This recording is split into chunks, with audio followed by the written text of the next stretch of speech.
On seizures, something that can really make a parent feel helpless, even scared for the life of their child. It happens. How frequently does it happen?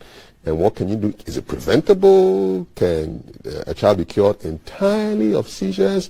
Lots of questions tickling my brain. And to help me and you with the answers is a pediatrician from the Kolebu Teaching Hospital, CEO of Baby Child and Dr. Seriam Wari. Good morning, Seriam. Good morning. Good to have you here. Good to be here. Let's go straight into business. What exactly is a seizure and why does it happen to children? We also call them convulsions. Okay. So you hear quite a lot of people say convulsions. Mm-hmm. They are symptoms of something happening in the brain. You know that our brain is made up of these tiny cells, neurons, that communicate with each other. So they talk to each other basically using something like electricity. So we call it electricity. So sometimes the electricity goes a bit abnormal. And then you have a seizure. So a seizure is a symptom of some abnormal electrical activity happening in the brain. It's almost like the wires touching or something? Yes. Okay. Or not touching the way they should touch. Yes, sending the wrong signals, anything abnormal happening in the brain. A symptom can be a seizure or convulsion, as a lot of people like to call it as well. What causes it? Lots of things can cause it. The basic thing is that some abnormal electrical activity is happening, but it can be caused by infections. We would talk about, or commonly we remember meningitis. That's an infection of the brain. Serious bloodstream infections can also cause seizures, and seizures can be caused by a genetic predisposition, like a family kind of thing. And then commonly in children, we have what we call the febrile seizures. So that happens when a child is, has a temperature, is hot. As the child is getting hot, the child can convulse. Sometimes as the temperature is coming down as well, the child can convulse. So we can talk about seizures as febrile seizures. That's more of the bulk of seizures that happen in children. They get hot, then they have a seizure or convulsion. And then afebrile seizures. When we talk about afebrile seizures, then we are talking about epilepsy. The difference between epilepsy and seizures is that epilepsy means that you just have a predisposition to having recurrent seizures. So they tend to have a lot more seizures. Whereas... what is a lot more in terms of frequency? It depends. It varies.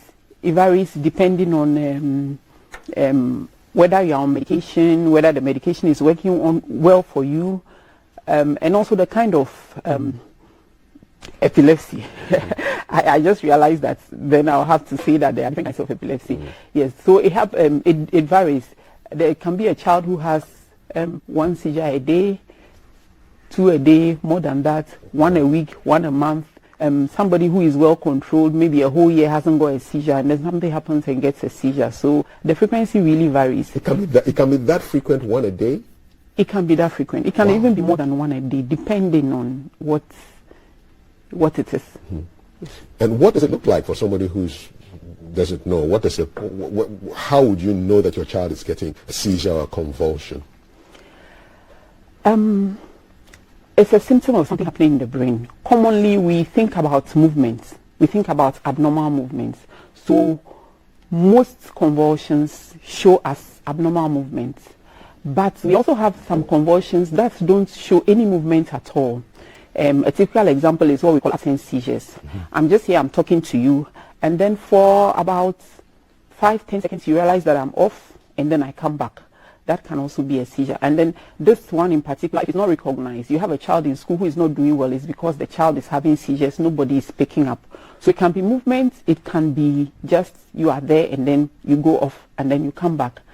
People's seizures are like laughing. Someone has a seizure and the person just starts running. So anything abnormal. It can be movement. It doesn't need to be movement.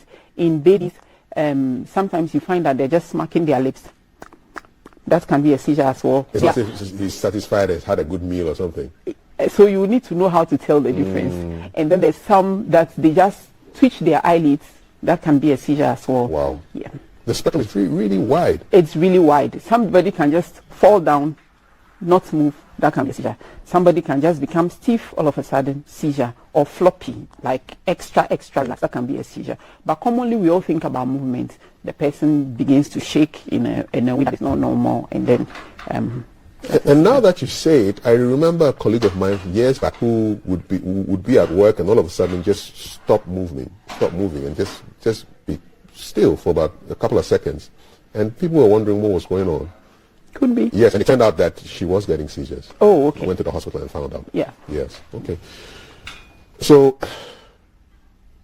do seizures only affect children? No, not at all. A lot more seizures start in childhood, but seizures can start in adulthood as well. And then, of course, if you had seizures when you were a child, and for whatever reason, you still keep getting it in adulthood. So adults have seizures as well. But usually, or a lot more times, it starts in childhood. Okay. Are they preventable? Yes, they're preventable.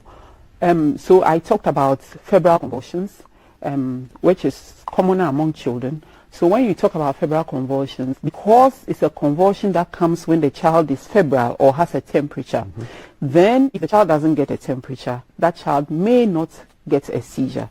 So preventing the things that will cause a child to have a temperature will prevent a febrile convulsion, or at least when the temperature just starts, you take measures to make sure that the temperature doesn't go really high, because usually it's high-grade fevers when the temperature is really high that it gets the convulsion. So yeah, in that way you can prevent. I also talked about infections of the brain, meningitis. So that's one we are looking at our immunization. You know, we've heard of things like CSM, those sort of things, yes. So in that way, so it can be prevented. Serious bloodstream infections, an infection somewhere that is not well taken care of. Maybe child doesn't go to hospital, or goes to hospital, doesn't follow through with medication, or goes to hospital but still something really doesn't happen well, yes. So that one also can be prevented by treating our infections very quickly. So there's the afebrile seizures. Those ones are caused by things like birth asphyxia. That is when a child is during the delivery process. The delivery is rather difficult. Interventions don't happen quickly, and then oxygen gets cut off to the brain for a while, you know, and then there's some little damage to the brain because the brain didn't get oxygen at a point in time. Yes, so that's one to good antenatal care, good delivery care, those sort of things. But if that happens, if the brain is starved of oxygen, is it reversible? So it depends how long. Yes, it depends how long. What's the window of opportunity where you need to? I think we talked about 60 golden minutes. 6 seconds. Yes, so you need to act really fast. Yes. Wow. You need to act really fast. So those are there as well. Of course, there are some that, like I said, there's the genetic predisposition, like a family history. If you are born in that family, it's like there's not much you can do, but that is when management comes in. Okay. Yes. All right. Your messages are coming in already on 055 556 1034. Sampa Husseini from Samini says, seizures and convulsions, are they the same? Yes, it's just the synonyms, okay? So keep them coming on 055 556 1034. How common are they in Ghana? Oh, they are common. How many cases do you see, say, in a month? Or? I don't have the figures, but they are common. Typically, when you go to the emergency room, there's always 1 or 2 children who have come with febrile convulsions, and then convulsions from other things. So they are common. Literature says that about every 1 in 10 children will have a seizure. So, but you need to be you need to distinguish it from epilepsy, which is that the seizures will keep coming. Okay. Yes, but as for one seizure, maybe from a febrile convulsion or something, they're quite common. Okay, and what precautions should one take when you realize that your child may be getting a seizure or a convulsion? What can you do? When your child is getting a convulsion, the first thing is not to panic.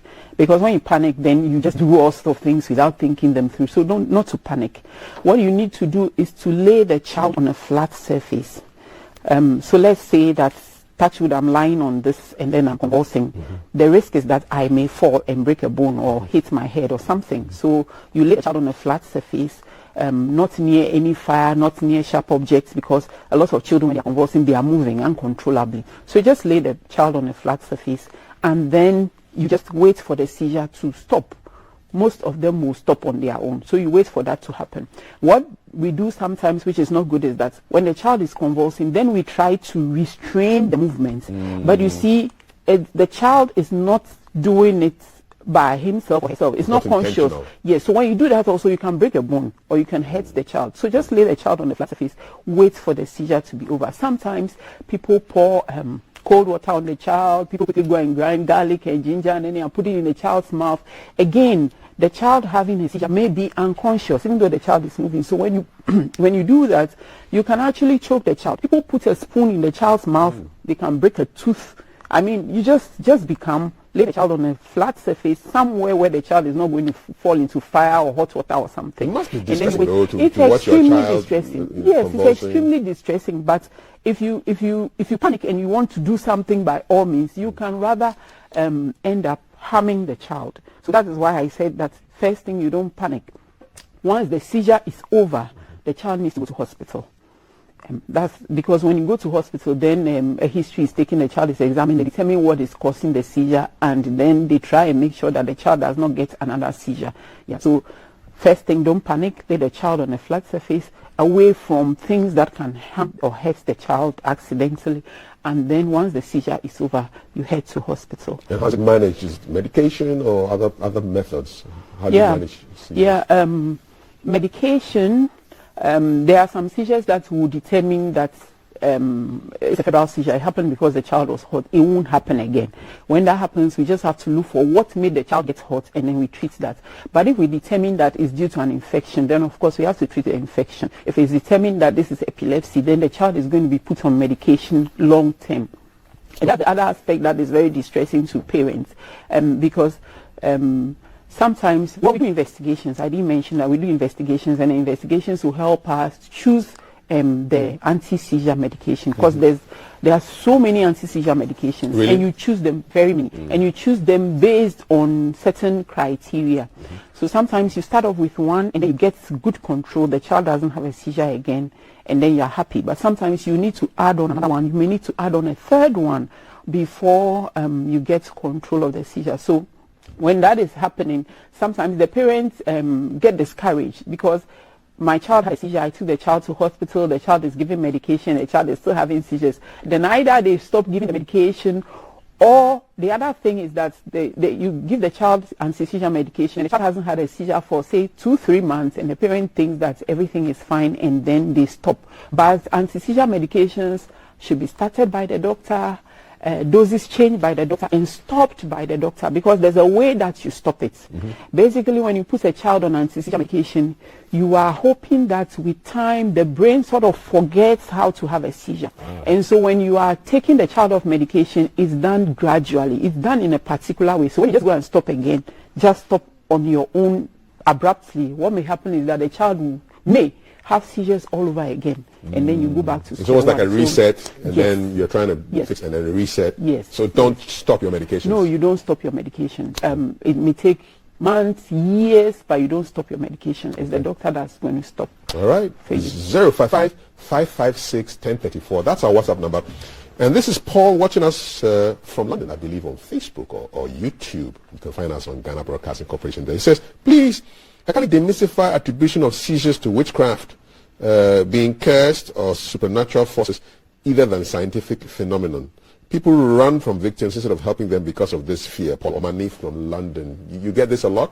People thinking that their child has been cursed or their family is under some negative spell?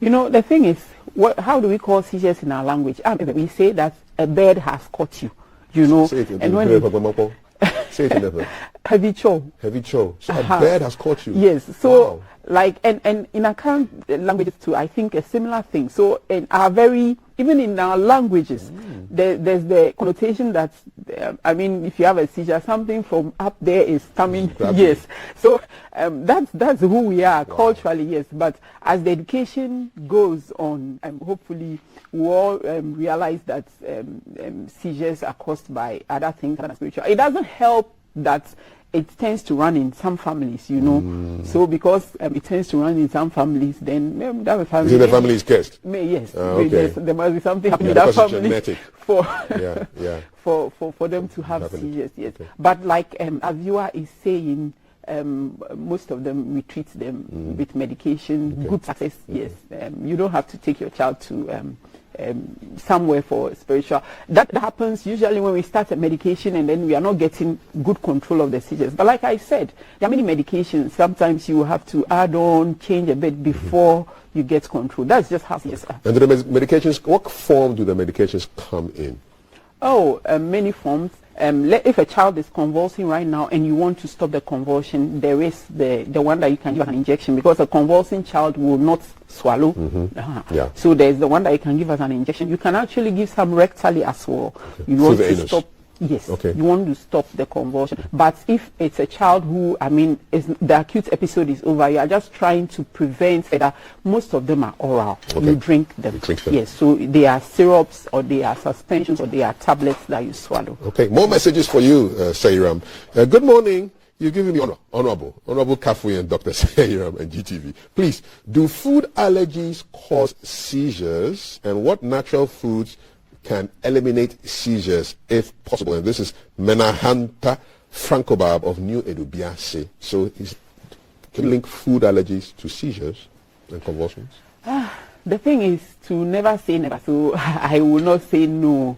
But what readily comes to mind is that sometimes seizures that are difficult to control can be controlled by using certain diets. Yes, that's what readily comes to mind. But a child eats a particular food and has a seizure, I would not say it has never happened. In science, you never say never.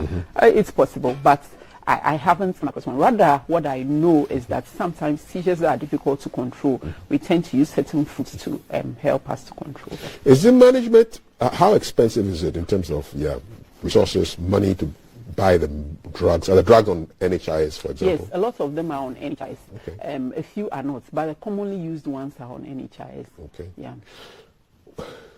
What key thing would you want a carer to take away from this conversation about seizures and convulsions? I think what frustrates most healthcare workers is when parents abandon treatment because a child has had seizure, they've been to hospital for 2-3 months, and then the child is still having seizures. Then they abandon treatment. So that's what really frustrates us. Parents need to know that there are lots of children who have one seizure, then they will have it again. But for those of them that have epilepsy, which is that they are predisposed to having several seizures, those ones, their treatment is long-term. Even for us to consider stopping your anti-seizure medication, you should have been seizure-free for at least 2 years. Yes, so it's not a days, it's not like treating malaria or pneumonia. It's a long-term something. So that is what frustrates us, and then the education needs to go out there that if it's epilepsy, if your child is predisposed to having seizures, then it's a long-term management. And the medications are not just stopped on their own. Same way, your child should have a seizure and then you just walk to a pharmacy and buy an anti-seizure medication, because there are so many things we take into consideration before choosing which one to start with, the one that is most likely going to work for that kind of seizure. Okay. And your final word to a child who has been going through this, what would you tell a child who from time to time gets seizures? Oh, to the child, it can be distressing, maybe missing school or having a seizure in the classroom, and then your friends are going to be looking at you in a different way. But there are many people who have different health problems, and it's not all of them that are obvious, so you know. So the child should just take it easy, concentrate on schoolwork, avoid stress as much as possible, because sometimes when they are stressed, they get more seizures. If you feel funny, because a lot of them will feel funny before they get a seizure. If you feel funny, you let someone know. And I think the final word should be to the teachers and the parents as well. Yes, because sometimes a child has a seizure and then the school is like, no, this child cannot be in our school. But like I said, different people have different problems. And then to the parents, not to give up so easily. Yeah.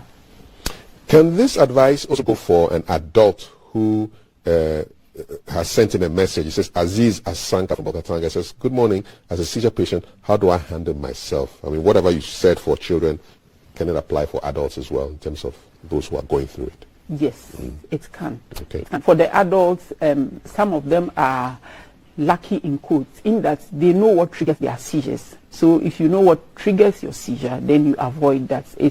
for children, I mean, they don't know. A lot of them are not able to speak very well. Okay. But for an adult, if you know what triggers it, then you avoid it. Right. And of course, take your medications, follow through with your appointments. Okay. And briefly, for an adult, what can trigger a seizure? Paul is asking from London.